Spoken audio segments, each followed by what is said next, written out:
Bonjour à vous, mes chers beaux écolos. Je t'envoie ce petit message ce soir pour te dire à quel point je suis fière de vous, mes quatre beaux garçons. Lors de la première finale à l'école, vous aviez été extraordinaires. Vous étiez une belle équipe ensemble, vous vous êtes aidés, encouragés, puis même tous les élèves étaient fiers de vous. Ils avaient porté le bandeau là, pour vous encourager, les écolos. Alors, c'était génial. Et quand je vous ai offert de participer à nouveau, de vous relancer ce défi-là pour essayer d'aller atteindre la finale de la commission scolaire, ben les quatre, vous étiez d'accord pour embarquer dans le projet. Et quelle ne fut pas ma surprise ce matin quand vous êtes arrivés, fiers de vous, vous avez travaillé fort, persévérant, puis vous aviez le goût de jouer pour vous amuser, mais aussi pour vous dépasser. Alors, je vous félicite, je veux vous dire que je suis vraiment très, très fière. Et j'étais toute seule chez moi et je me disais, mais qu'est-ce que je peux faire pour aider mes quatre beaux garçons à accéder et à aller le plus loin possible dans cette belle finale, dans ce tournoi? Alors, j'ai décidé de vous poser quelques questions. Fait que si tu as le goût, ben répète avec moi, pratique-toi, essaie de répondre à la question avant que je donne la réponse, puis ça va être ma façon de t'encourager, de te dire que je t'aime beaucoup puis que je suis fière de toi pour continuer dans ton Génivert. Alors, on y va. Je pose la question, tu essaies de répondre, puis si tu n'as pas la réponse, ben, tu cherches dans ton cahier pour essayer là, d'aller relire les petits passages là, qui sont peut-être plus difficiles. Alors, une question qui a été posée aujourd'hui. Quel est le meilleur déchet? Le meilleur déchet est celui qu'on ne produit pas, qu'on ne fait pas. Mot commençant par la lettre C. Pour faire un choix, j'en ai besoin. Alors, c'est comme dans critères. Je me donne des critères pour bien faire des choix, bien choisir ce que j'achète, ce que je consomme. Que veut dire le sens critique? Ce magazine te permet de déguiser ton sens critique, c'est-à-dire de réfléchir avant de prendre une décision, avant de poser un geste. L'empreinte écologique maintenant. Que fait l'empreinte écologique? Eh bien oui, elle mesure la quantité de ressources naturelles que l'humain utilise dans son quotidien. Alors, l'empreinte écologique se mesure en hectares habitants et complète après moi. L'empreinte écologique du Canada est de 7,6 hectares par habitant. L'empreinte écologique des États-Unis est de 9,6 hectares par habitant et celle de la majorité des pays africains, ça varie entre 0 et 1 hectare habitant. Donc, l'Afrique consomme de 5 à 10 fois moins que l'Amérique du Nord. Donc, on est vraiment pris avec un problème de surconsommation. Je m'en vais à la page 6. Alors, combien d'argent dépense-t-on en publicité par année? 600 milliards de dollars. Et si on investissait la moitié de ce 600 milliards de dollars jusqu'en 2030, qu'est-ce qui arriverait? Alors, si on n'investit que la moitié, jusqu'en 2030, on réussirait à éliminer la faim dans le monde, quand même. C'est quelque chose. Nomme-moi une stratégie publicitaire utilisée par les compagnies. En fait, des stratégies publicitaires, il y en a 3 à la page 6. Alors, soit qu'ils exagèrent les bienfaits d'un produit, soit qu'ils inventent des faux témoignages de gens qui sont satisfaits, ou ils retouchent l'apparence d'un produit ou l'apparence d'une personne par ordinateur pour montrer que c'est encore meilleur que c'est en réalité. L'envers de la publicité, l'envers de la médaille, essaie de nous transmettre des valeurs. Qu'est-ce que ça nous apporte, ces fausses valeurs-là? C'est toujours à la page 6. Donc, ces fausses valeurs-là de la publicité essaient de nous pousser à consommer toujours plus, à nous donner de l'importance à la mode et au paraître et à favoriser la culture de la facilité. Donc, prends ça, ça va être facile, tu vas réussir sans effort. Alors que c'est pas toujours vrai. Au Québec, on a une loi qui s'adresse à la publicité au niveau des enfants. Quelle est-elle? Alors, la loi dit qu'on n'a pas le droit au Québec de faire de la publicité qui s'adresse aux enfants de moins de 13 ans pour les protéger de la surconsommation. Je suis rendue à la page 8. Nomme-moi les 3 besoins de base d'un humain.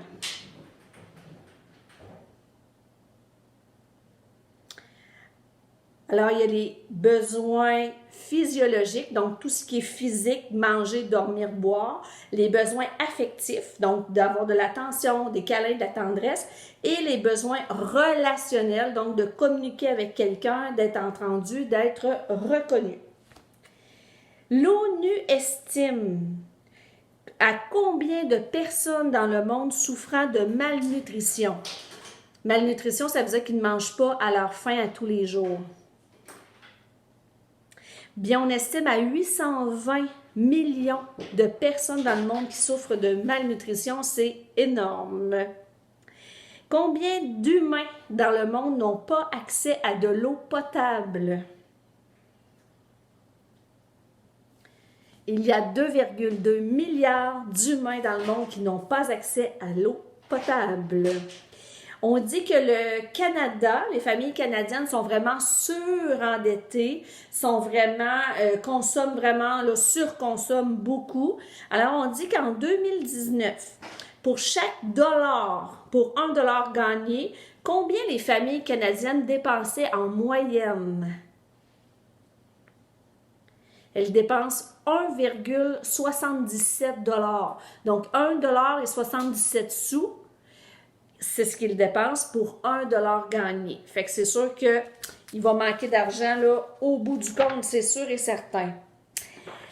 Parlons maintenant du tableau de valeur nutritionnelle, nutritionnel pour nutrition.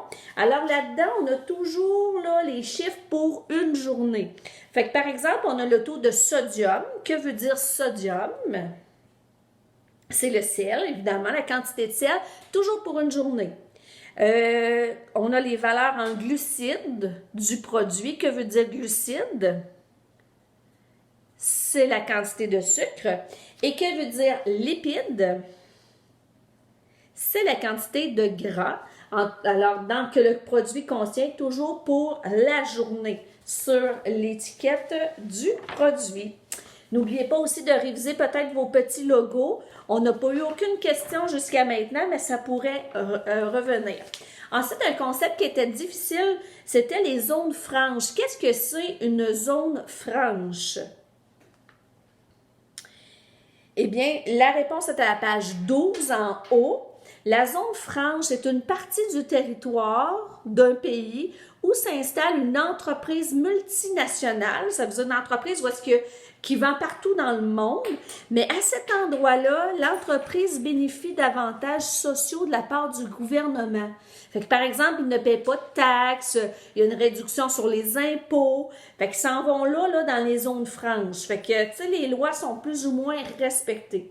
Donc, c'est là qu'on voit apparaître toutes sortes d'usines qu'on appelle des maquiladoras. Donc, maquiladora, atelier de misère, sweet shop. C'est à cet endroit-là, dans les zones franches, qu'on voit apparaître ça parce qu'il y a moins de contrôle gouvernemental. Fait que les chefs d'entreprise peuvent faire à peu près ce qu'ils veulent avec les employés. Puis on en a plein d'exemples là, de maltraitance là, ou d'exagération que les patrons peuvent faire envers leurs employés. On continue, là, je saute des pages, mais il y en a plein là, que tu peux réviser. Aujourd'hui, je t'ai demandé quel est le cycle de vie de tous les êtres humains. Puis ça avait été difficile, fait que je révise avec toi au cas où. Hein, on ne sait pas ce qu'ils vont nous demander. Alors, le cycle de vie de tous les êtres humains, il y a la naissance, la croissance et la vieillesse. On compare avec le cycle de vie des objets, puis ça, vous êtes rendu super bon pour le cycle de vie des objets. Hein, c'est quelque chose que vous savez quand même super bien. N'oubliez pas de réviser le 3RV et c'est surtout le V qui revient. Valorisation, qu'est-ce que ça veut dire? Ben, c'est le compostage. C'est de valoriser, dans le fond, les déchets alimentaires. Qu'est-ce qu'on peut faire avec ça? Ben, le composter pour faire de l'engrais pour notre jardin, par exemple. Est-ce que j'avais ciblé d'autres choses? J'aurais pu cibler bien les choses. Oh, il en reste un petit dernier. Le dernier slogan. Complète le slogan. Acheter, c'est voter. C'est voter. Pourquoi? C'est parce que on encourage une entreprise à travers nos achats. Alors, quand j'achète pour une entreprise, c'est comme si je lui donnais mon vote. Comme si je votais pour cette entreprise-là, puis je lui disais, ben, c'est un bon travail, j'aime ton produit, on continue. Fait que c'est pour ça que c'est important de prendre de bonnes décisions quand on consomme, puis d'aller acheter vers des entreprises qui sont plus socialement responsables. Socialement responsable, ça veut dire que les entreprises essaient de respecter la société, les valeurs humaines, puis visent à faire le bien là, dans la communauté. Je termine avec quelques méli-mélos. J'en ai 4, juste pour te pratiquer un petit peu. Prêt, pas prêt? C'est parti!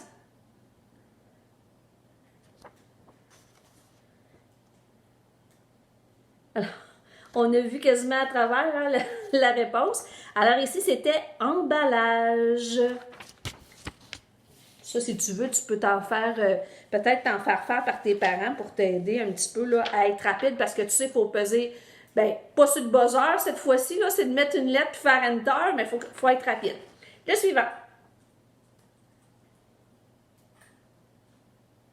J'espère qu'ils ne sont pas en envers, je n'avais pas pensé à ça.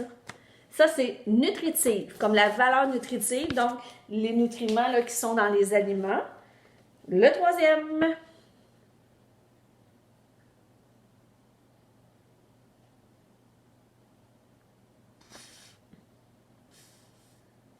Ça, c'est ergonomique. Alors, il faut bien l'apprendre ergonomique parce qu'aujourd'hui, ils l'ont dit comme de 3 façons différentes, il fallait trouver le bon. Ergonomique, là, c'est comme par exemple une chaise qui est super bien ajustée à toi pour que tu sois confortable au niveau de ton dos, au niveau de tes bras. Donc, c'est vraiment du matériel qui est conçu pour les employés pour qu'ils soient confortables.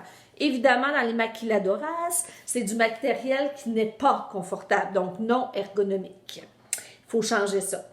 Le petit dernier méli-mélo.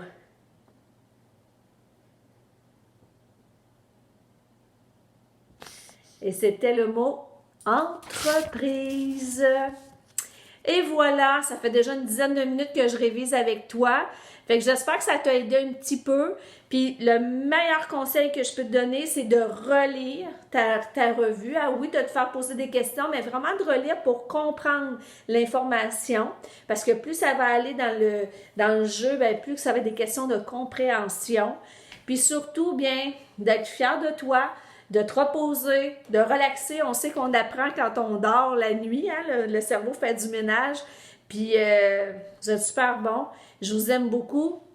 Puis, je suis fière de vous et je vous souhaite du bon travail puis d'avoir du plaisir dans notre prochaine game. Je ne sais pas encore c'est quand. Je n'ai pas eu de nouvelles de M. Mathieu, mais ça s'en vient. Alors, lâchez pas, les amis!